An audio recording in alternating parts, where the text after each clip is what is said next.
Hello everyone, स्वागत है आपका दिलीप स्टडी सेंटर के यूट्यूब चैनल पर। दोस्तों, आज हम बात करने वाले हैं एक महत्वपूर्ण टॉपिक अष्टक नियम के बारे में। ये अष्टक नियम होता क्या है, इसे इस वीडियो के जरिए समझते हैं। तो चलिए बिल्कुल भी देरी ना करते हुए इस टॉपिक को स्टार्ट करते हैं। इस नियम के अनुसार प्रत्येक परमाणु अपनी बाह्यतम कक्षा में 8 इलेक्ट्रॉन उपस्थित करना चाहता है, अष्टक नियम कहलाता है।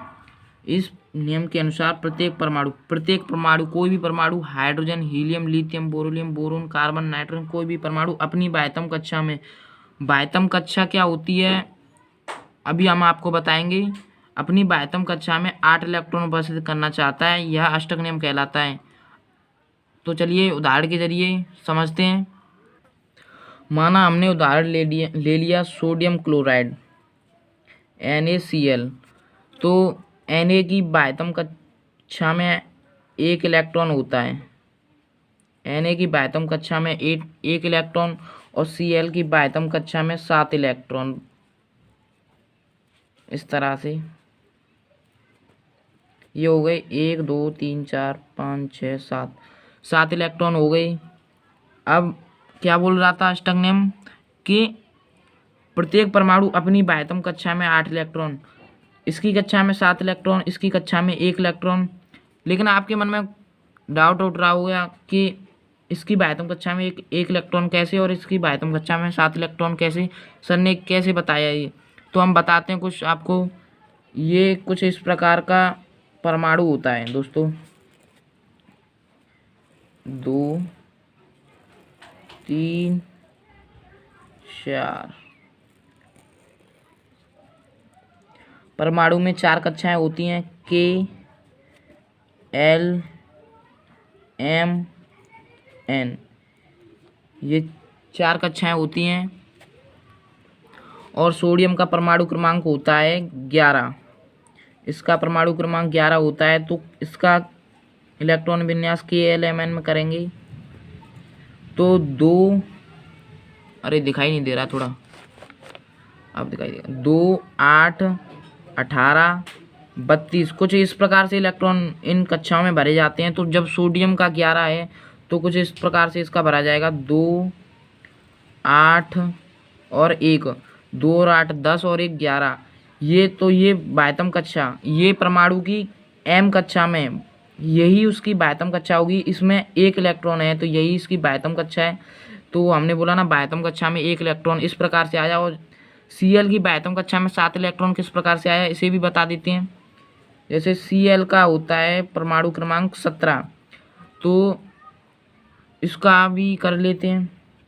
इसका हो जाएगा 2 8 7, 2 और 8 10 और 7 17। ये इसका भी परमाणु क्रमांक 17 हो गया।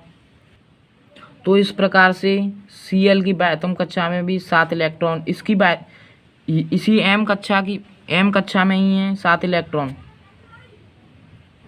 तो अष्टक नियम बोल रहा था कि बाह्यतम कक्षा में प्रत्येक परमाणु बाह्यतम कक्षा में 8 इलेक्ट्रॉन उपस्थित करना चाहता है। इसकी बाह्यतम कक्षा में 7 इलेक्ट्रॉन, इसकी बाह्यतम कक्षा में 1 इलेक्ट्रॉन। तो ये दोनों जब साथ साथ रहते हैं तो Cl ने इससे एक इलेक्ट्रॉन इससे मांग लेता है कि भाई 1 इलेक्ट्रॉन मुझे दे दे और मेरा काम बन जाएगा। और ये तो इस पे से 7 इलेक्ट्रॉन मांग भी नहीं सकता और ये त्याग भी नहीं सकता भाई। इसे 7 इलेक्ट्रॉन त्यागने के लिए बहुत ज़्यादा ऊर्जा की आवश्यकता होगी। इसीलिए यह 1 इलेक्ट्रॉन, और इसे त्यागने के लिए ज़्यादा आवश्यकता नहीं होगी ऊर्जा की, इसलिए ये अपना 1 इलेक्ट्रॉन यहाँ इस प्रकार से दे देता है। तो इसकी बाह्यतम कक्षा में अब 8 इलेक्ट्रॉन हो जाते हैं। अब कुछ इस प्रकार से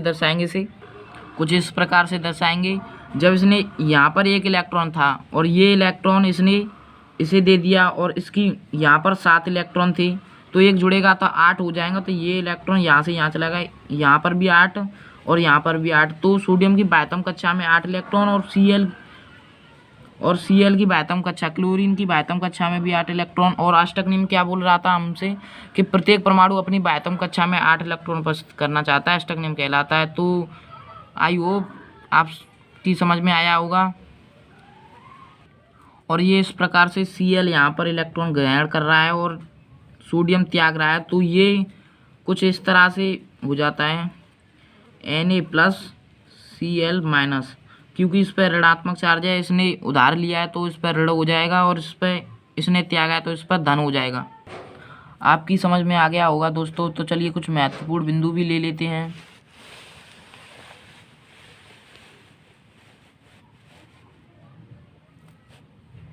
इस नियम को सन 1919 में लुईस तथा कौशल ने दिया और इसके नीचे कुछ महत्वपूर्ण बिंदु हैं, उनको भी देख लेते हैं। महत्वपूर्ण बिंदु, अष्टक नियम के अनुसार प्रत्येक परमाणु अपने आप को स्थायी बनाता है। अपने आप को स्थायी कैसे बनाता है? या तो उसकी बाह्यतम कक्षा में 8 इलेक्ट्रॉन, मतलब या तो इलेक्ट्रॉन पूर्ण भरा ज़्यादा स्थायी होता है या आधा भरा ज़्यादा स्थायी होता है। इस प्रकार ये कुछ बोल रहा है।